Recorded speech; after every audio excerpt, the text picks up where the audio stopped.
Amén. Vamos a abrir nuestras Biblias en el Evangelio de Mateo, el capítulo 16. Evangelio de Mateo, el capítulo 16, y vamos a leer el versículo 18. Mateo capítulo 16, versículo 18.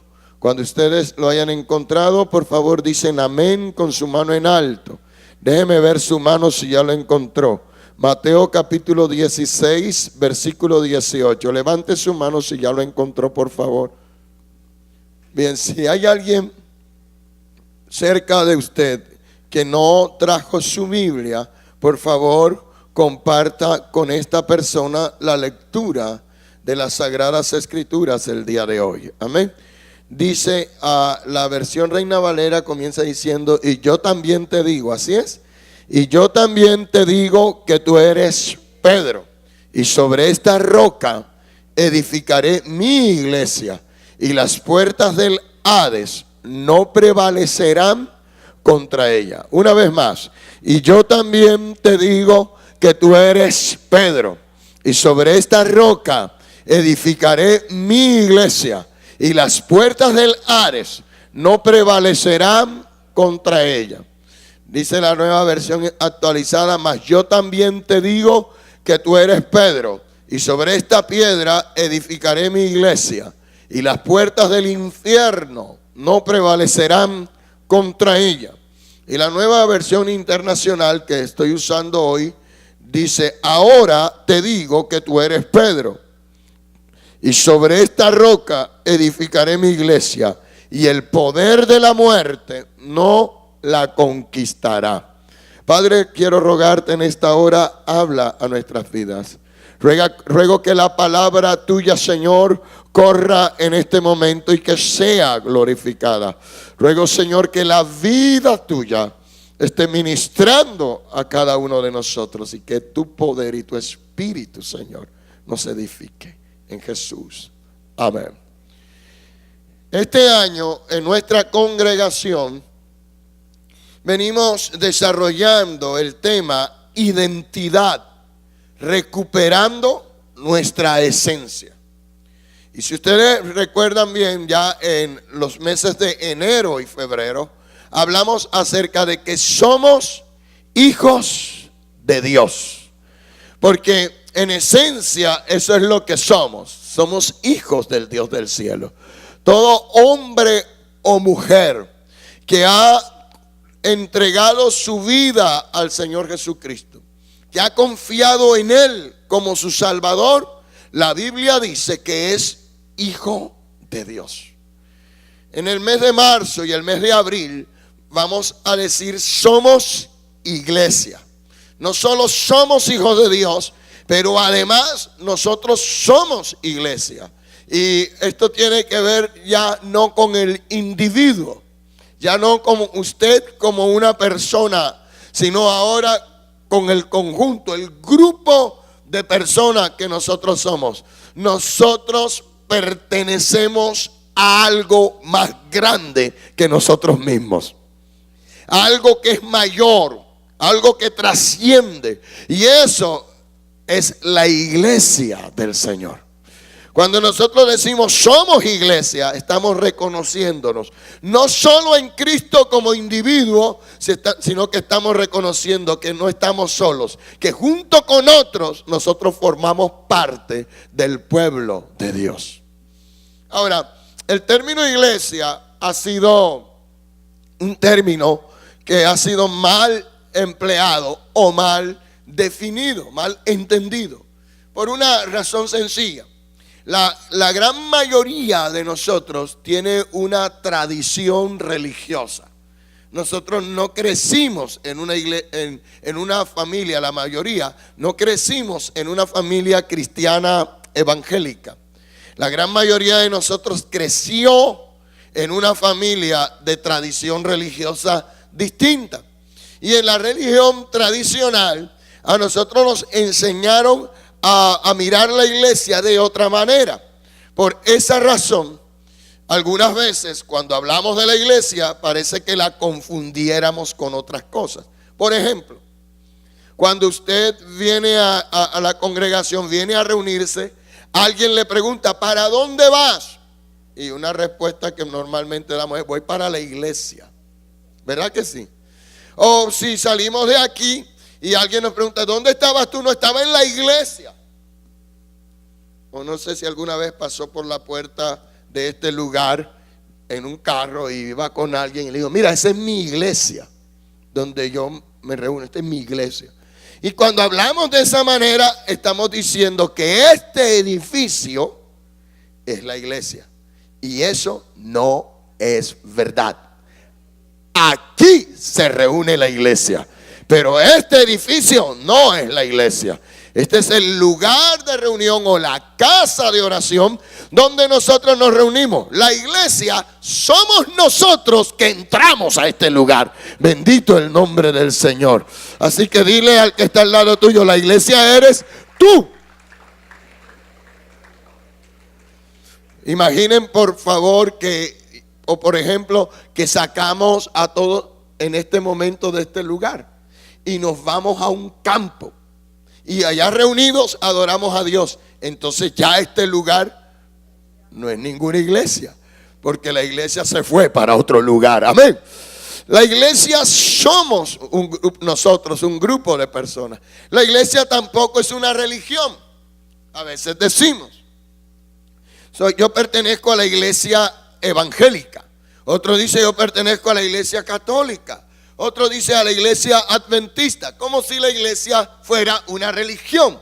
La iglesia no es una religión, porque nosotros no predicamos y debemos reconocer que tenemos cosas que parecen una religión, porque tenemos una liturgia, tenemos una forma de culto, tenemos unos rituales, ciertas formas que las personas identifican como que bueno, eso es iglesia. Pero la realidad es que nosotros somos un grupo de personas redimidas en la sangre del Señor Jesucristo, que tienen una relación personal con el Señor Jesús y con el Padre de gloria. Bendito el nombre de Dios. La religión es un conjunto de normas y de rituales que las personas se han inventado para tratar de alcanzar a Dios. La salvación es lo que Jesús, Dios el Padre y su Hijo Jesucristo hicieron para rescatarnos a nosotros. Entonces mírenlo desde las dos perspectivas. Desde la religión es el esfuerzo humano para alcanzar a Dios. La salvación es el esfuerzo divino para alcanzar a los hombres. Es distinto. Son diametralmente opuestos. Entonces, ¿la iglesia qué es? Bueno, el grupo de hombres y mujeres que han sido alcanzados, han sido rescatados por el poder del Dios del cielo. Todos los redimidos en la sangre de Jesucristo forman parte de la iglesia del Señor Jesucristo. Aleluya. Ahora, la iglesia, la palabra iglesia, y es tal vez lo primero que quiero enfatizar, la palabra iglesia que Jesús usa en este pasaje, primero es la primera vez que se usa en toda la Biblia. Esta es la primera vez que se usa la palabra iglesia en toda la Biblia, en Mateo 16, 18. Antes nunca fue usada la palabra iglesia.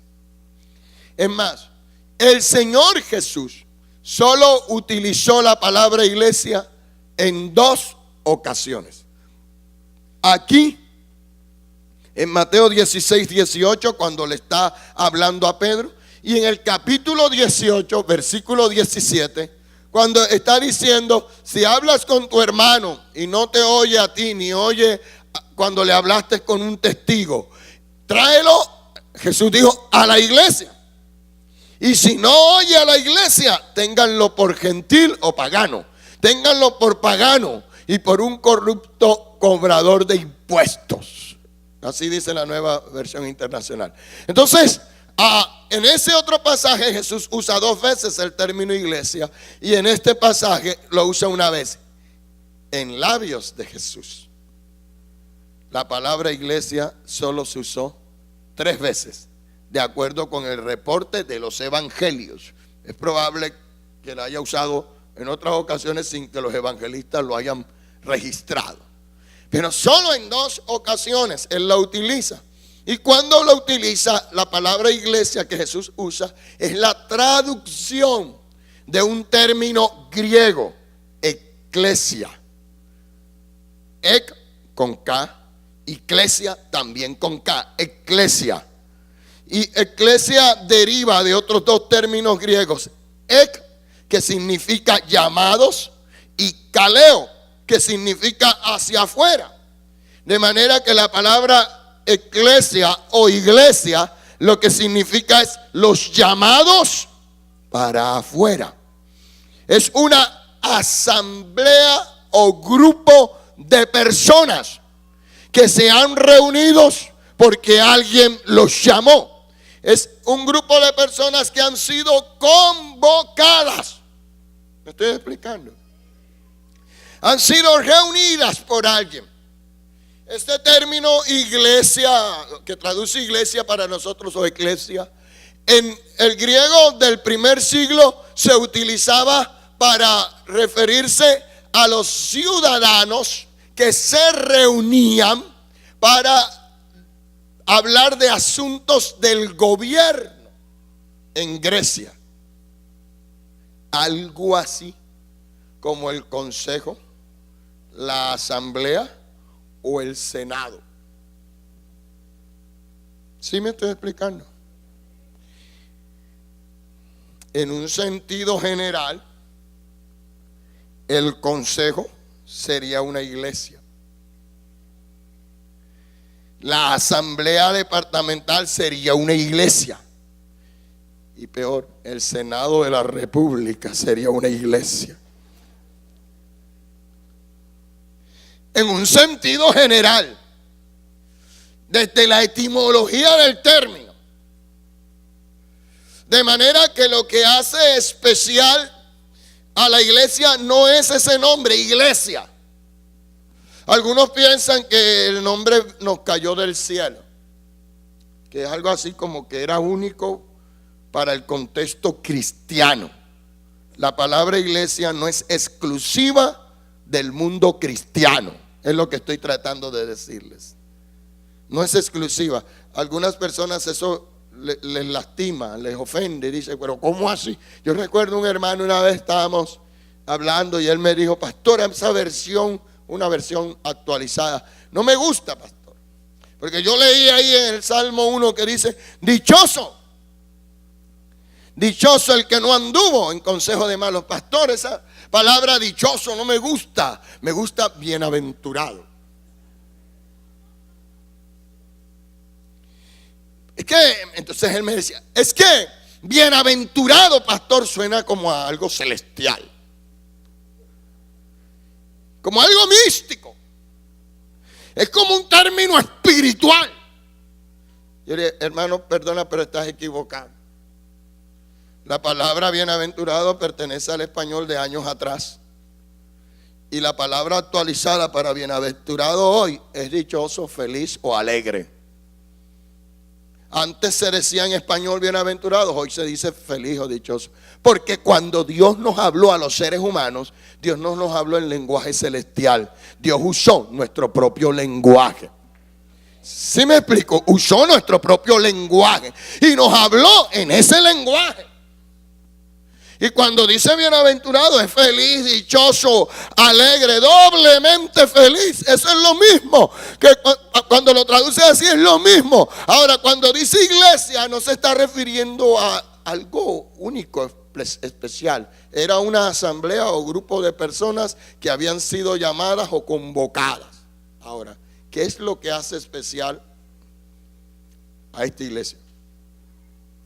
Que Jesús dijo, yo edificaré mi iglesia, mi asamblea de personas, mi grupo de personas, que no serán como el consejo, que no serán como la asamblea, que no serán como el senado, que no serán como ningún otro grupo, porque ese grupo me pertenecerá únicamente a mí, dice el Señor Jesucristo. Esta es mi iglesia. Aplaude el nombre del Señor de gloria. Aplaude el nombre de Dios. De manera que lo que nos hace especial, que lo que nos hace únicos, lo que nos hace diferentes, no es el término iglesia. Lo que nos hace únicos es que somos la iglesia del Señor Jesucristo. Aleluya. Lavados en su sangre, comprados a precio de sangre, redimidos por Él para la gloria de Él. Bendito el nombre de Dios. Puedes aplaudir al Señor.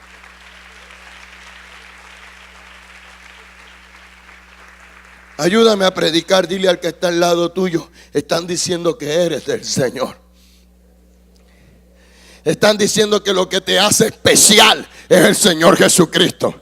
Lo que hace especial a este grupo no es el grupo en sí, sino su dirigente, su comandante en jefe, que es el Señor Jesucristo. Aleluya, la cabeza de la iglesia. Aleluya. Aleluya. Por eso cuando Pablo utiliza la figura en la carta a los Efesios, cuando dice, y Dios resucitó de entre los muertos a su Hijo Jesucristo, y con todo su poder Dios le dio toda autoridad sobre toda fuerza del mal, sobre todo principado, sobre toda potestad, sobre todo dominio, sobre todo hueste espiritual de maldad. Y agrega, y lo dio por cabeza a la iglesia, la cual es su cuerpo, la plenitud de aquel que todo lo llena en todo.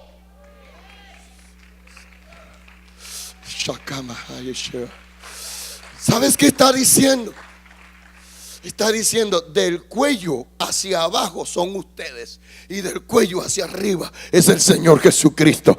Y la identidad de ustedes es el Señor Jesús. De manera que cuando ustedes oran, cuando ustedes cantan, cuando ustedes alaban, cuando ustedes avanzan, cuando ustedes evangelizan, cuando ustedes discipulan, cuando ustedes establecen obra misionera, Satanás no los ve a ustedes. Él ve la cabeza, que es el Señor Jesucristo. Él ve ese rostro y dice, contra ese yo no puedo.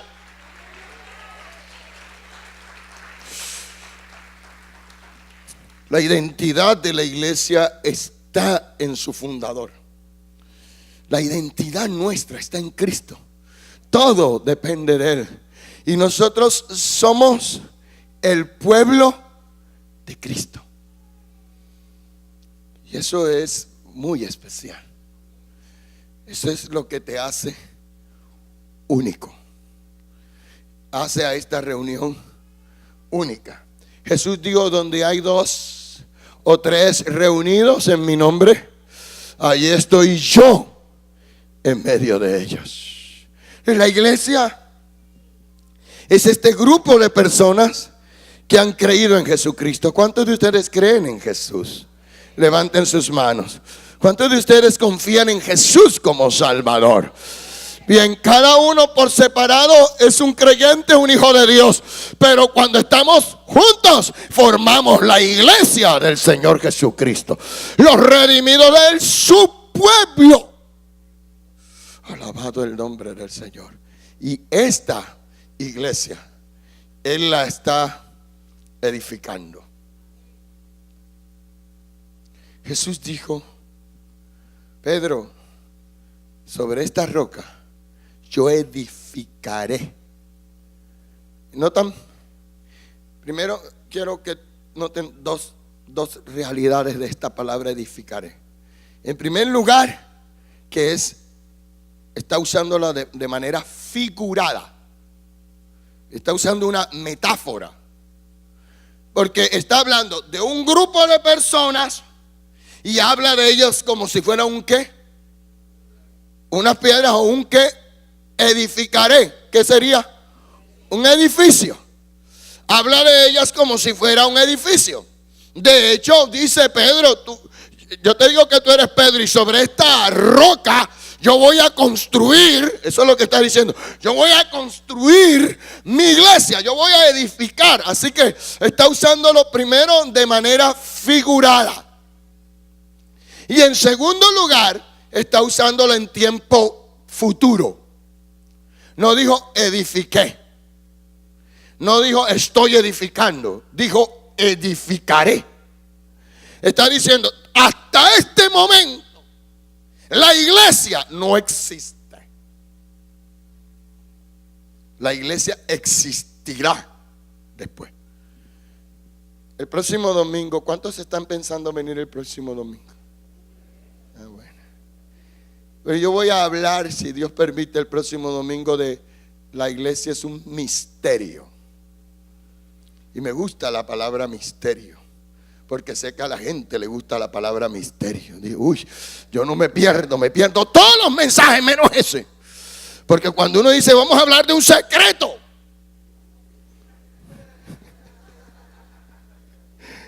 a la gente le encanta la palabra secreto. Y yo quiero ir allá para ver de qué es que va, cuál es ese secreto. Entonces el próximo domingo vamos a develar un secreto. Peor todavía, ay Dios mío, que llegue rápido el domingo. Cristo, no vengas antes del domingo.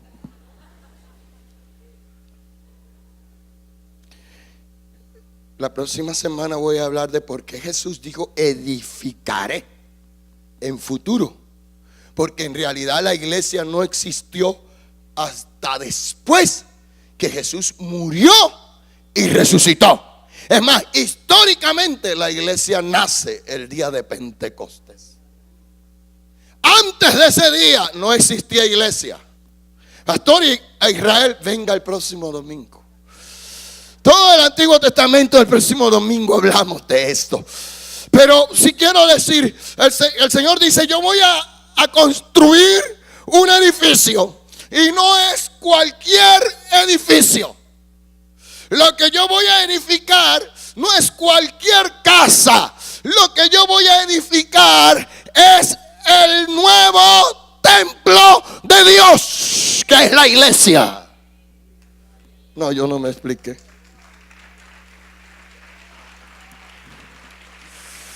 El nuevo templo de Dios, la nueva casa de Dios. A lo largo del Antiguo Testamento, Dios se manifestó en diferentes lugares. En la época patriarcal, Dios estaba en contacto con los seres humanos a través de los altares. ¿Recuerdan? Abraham, Isaac, Jacob tenían experiencias con Dios. Y cuando ellos tenían esta experiencia con Dios, construían un altar, que no era otra cosa que un montículo de piedra, en el cual ellos colocaban una ofrenda para Dios. Luego ese altar se constituía en dos cosas: un testimonio de que Dios se había manifestado allí, y se constituía en un punto de encuentro. Cada vez que el patriarca quería volver a encontrarse con Dios, iba a ese altar. Cuando Dios saca a Israel de Egipto, Dios dice, ya no habrá un solo altar, porque cada uno tendría que haber construido muchos altares. Entonces Dios dice, construyan una tienda especial hecha con cortinas blancas, lo cual es simbólico. Madera recubierta de oro, y cortinas de 4, que cubran el Santísimo. Toda esa descripción del tabernáculo, toda esa disposición del tabernáculo, no lo dije en los primeros cultos, tiene que ver con el Señor Jesucristo.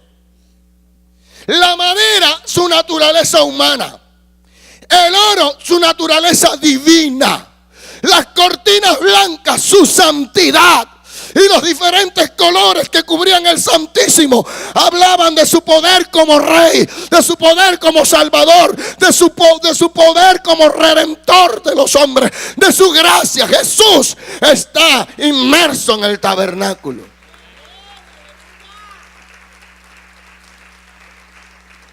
Por esa razón, en Juan 1:14 dice: y aquel verbo se hizo carne y, escuchen, habitó entre nosotros. ¿Sabe qué significa tabernáculo? Tienda de habitación.